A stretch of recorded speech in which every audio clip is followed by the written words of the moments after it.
हाथ में लगे चले जियो के मोबाइल टोले टोले घूमे छौरी मारे स्टाइल कहियो सूट कहियो सहारी में हे गई सहारी में हे गई सहारी में की कर गेले चल हे गई छौरिया मुखिया के फुलबारी में की कर गेले चल हे गई छौरिया मुखिया के फुलबारी में गए मुखिया के फुलबारी में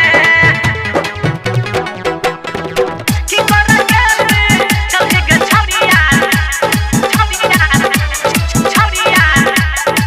मुखिया के फुलबारी में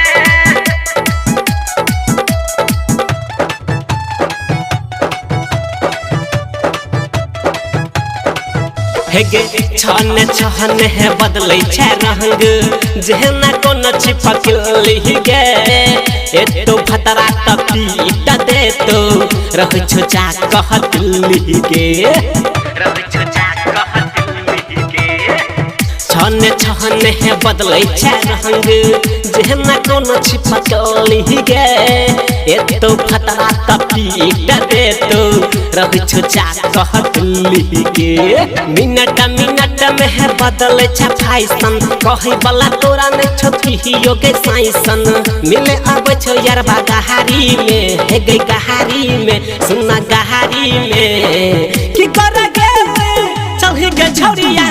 मुखिया के फुलबारी में की कर गेले चल हे गे छौरिया मुखिया के फुलबारी में मुखिया के फुलबारी में की कर गेले चल हे गे छौरिया मुखिया के फुलबारी में रिकॉर्डिंग भाई उजाला म्यूजिक राघोपुर सकरी हे गे मोहका के तू फायदा छोरिया खूब गे उठाबै छ पड़ते राती से जिया पर यारबा के सुताबै छ यारबा के सुताबै छ हे गे मोहका के तू फायदा छोरिया खूब गे उठाबै छ पड़ते राती से जिया पर यारबा के सुताबै छ